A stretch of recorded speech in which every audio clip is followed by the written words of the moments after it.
thoughts on working with Jason Whitlock? Because I know there was a feud between Jason and Stephen A., and you worked with both of them. I didn't get to work real hands-on with Jason. I think he was you in and out. Okay. He was never on SportsCenter, et cetera. I worked with Stephen A. 100 times, especially during the NBA Finals on the road. Yes. I always loved it because you could throw anything at him. He was certainly entertaining and challenging too. Yeah. But we had a good relationship because, I wasn't afraid to go back at him. Like just because as a basketball fan to have those conversations. And by the way, I love Jason Whitlock. I respect the hell out of him because he says and does things that nobody else will, especially in the Black community, and he's hated for it. But to me, like you gotta at least listen, even if you disagree. With what Jason, obviously these were the comments that Stephen A. made about Jason. Go ahead, Rob. And please do not allow this to be a reflection on my character because this is not how I act every day. But I mean it from my soul when I say this is the worst human being I've ever known. Jeez. I don't know of another human being worse than Jason Whitlock. He is a piece of shit. He's the dude that's gonna have a funeral and ain't gonna be no pallbearers. Jeez. You can pause. Might be two people to show up. Now I've listened to Stephen A. for You've had him on, right? Oh yeah. We talk regularly. Yeah. But the point is, he's been on a couple times, but I've never seen him this angry about anybody, and he's had things that happen. When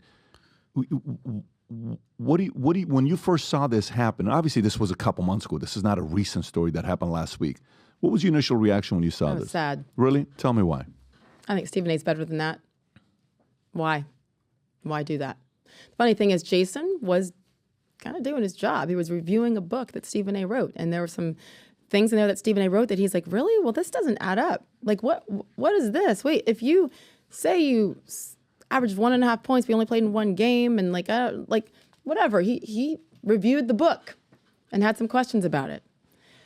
So I think, number one, it's sad because it's just never, to me, necessary to go to that level. Like, I mean, really, like when you die, there's not gonna be any pallbearers at your funeral. The worst human ever. It's okay. Stephen A. has a platform. He says and does whatever he wants, and I respect him for it, even if I disagree with his ways sometimes. But number two, I'm trying to be careful, but why? No one's going to fire me, right? Finally. Like,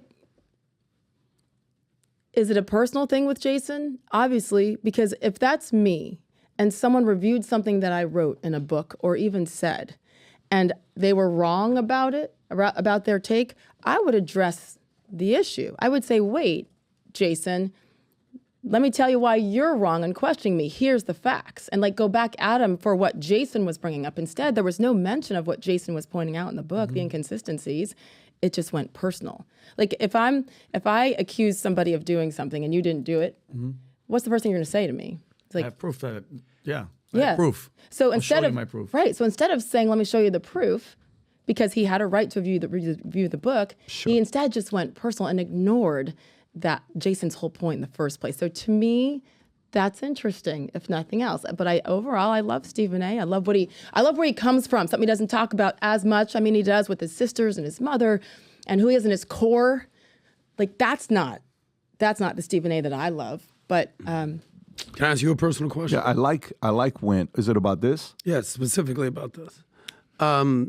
So Stephen A., let me frame this. Huge sports fan, or at least I was. I played college football, grew up on sports, love watching sports, ESPN, Sports Center. I probably watched you, Stephen A. Smith, a billion times. I can't tell you the last time I watched Sports Center. Not for reasons other than I just think there's more important things in life at this point. We're starting to see Stephen A. delve into the political world. And he's choosing his words wisely, so to speak. Especially, when on ESPN platform, but, when he's on his own podcast, he's kind of talking that talk. How much have you realized since leaving the sports world that there's just more important things for you to focus on? Finances, politics, family, culture issues.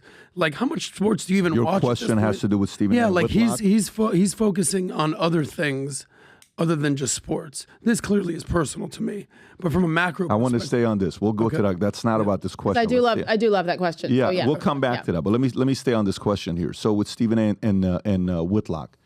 So with Stephen A., I don't see a lot of other sports guys that dislike him in the space. Now, when he tells a story, I like how he says, I call my pastor, I call this, I call my sisters, I even call Bob to say, hey, I'm not going to, it's going to be a little bit bad. And he at least took the steps to go through that for him to make the comments he made about Jason.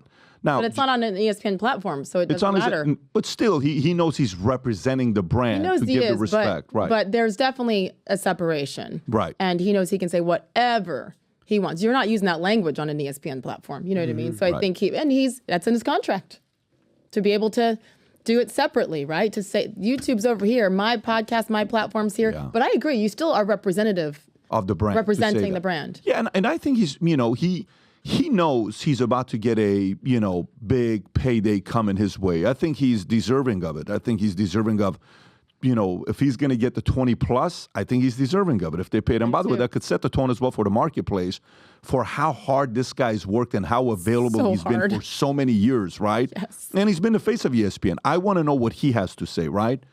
And then on the other side with Jason, also, by the way, real quick, if Pat McAfee's making 18, this guy, and you can hear it in his voice and you can see it on his tweets, he's keeping score of everything. Mm-hmm. He's like, oh, you think this guy's worth? He even made it about race recently, which bothered me because he said that, well, I have to work a lot harder as a black man compared to Pat McAfee as a white man with 18 million. Yeah. So I think that he's keeping score. And so to your point about 20 mil, easily. Oh, I think he's for sure going to get paid that money and well deserving. Now, in regards to black men and all that stuff, I'm not.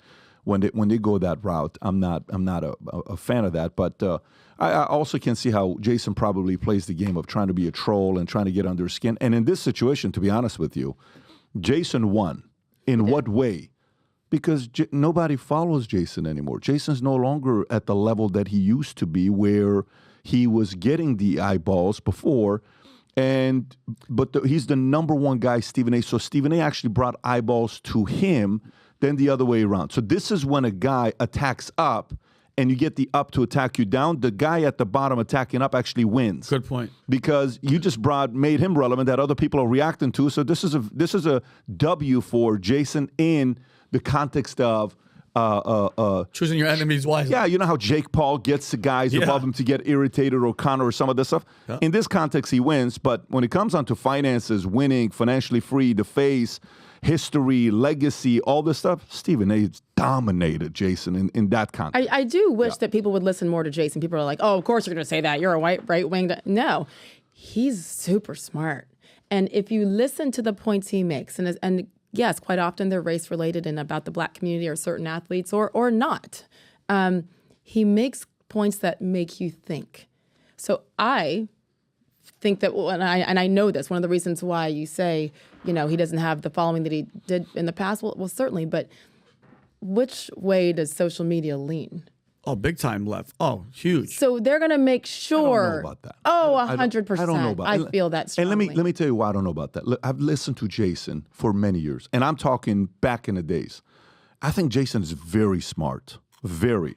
And I think Jason says a lot of things that, is very needed. Alienates. Needed, necessary. Mm-hmm. But I do think, Sage, like, for example, I don't know who you are. Meaning I know who you are. I've known you for years. You've only known me for a minute because we sat next to each other at UFC. I knew who you were before I sat next to you. I totally get it. But what I mean by that is, like, I've known you a lot longer than you've known me, right? So I've followed your career a lot longer than you've known me. And then I sit next to you. I'm like, okay, let me see how she is. You know how much I enjoyed our conversation that night? We had such great time together. You and the guy, our Italian mobster lawyer buddy, Joe's amazing. He's here. I love him. He's love the guy. He's like a cousin. Yeah. He's the guy you just want to go. Right in. I love him. He fully does, by the way. He fully does. But I'm sitting there and I walk. You know what I walk away and I said, I like her. Oh my God, she's so cool. Because sometimes you win people over more off camera and you lose people off camera more than on camera. You can act here, but then how are you off camera? I liked you off camera. Thank you. And I walked around and I say, remember this? I'm like, what a freaking cool cat. Yep. We could talk to her for hours. She was so cool, right? Yep. To me, the only feedback I would give to I've had a lot of guys that have worked with our company, business, insurance, different things. And I have guys that are right. Your argument is right. But there's a book written 80, 90 years ago by this guy named Dale Carnegie, who says how to win friends and influence people. You can persuade more if you can be a little bit likable. Yeah. You have to be liked. You know, when it comes down to selling your ideas, you got to be likable, you got to be trusting, and you got to give facts. Jason brings the facts. Sometimes, you know, maybe he needs to read How to Win. And by the way, I'm sure he's going to react to this and give whatever he's going to say. Deep down inside, Jason, while you do your reaction video and you try to trash my argument and Stephen A. and say we're boys and all this other stuff, privately, without telling anybody, go read How to Win Friends and Influence People. I think it would benefit you. But I kind of agree with Sage a little bit, though, Pat, because if you are a black conservative, all the mainstream, all the social media, they're anti. You're Uncle Tom. You're selling out to the rates. It's harder, I think, for the African American community that is trying to be conservative to try to like not be woke and go the other side for them to get good odds. Those are two different things, though. Those are two different things. And to be honest with you, I'll push back. Let me tell you why I push back. How many different African American conservative faces pre-Sage are there that used to work at ESPN that have the moral authority to give their argument on how left Disney and ESPN is? How many African American sports guys with moral authority are there? One. So if you like this clip and you want to watch another one, click right here. And if you want to watch the entire podcast, click right here.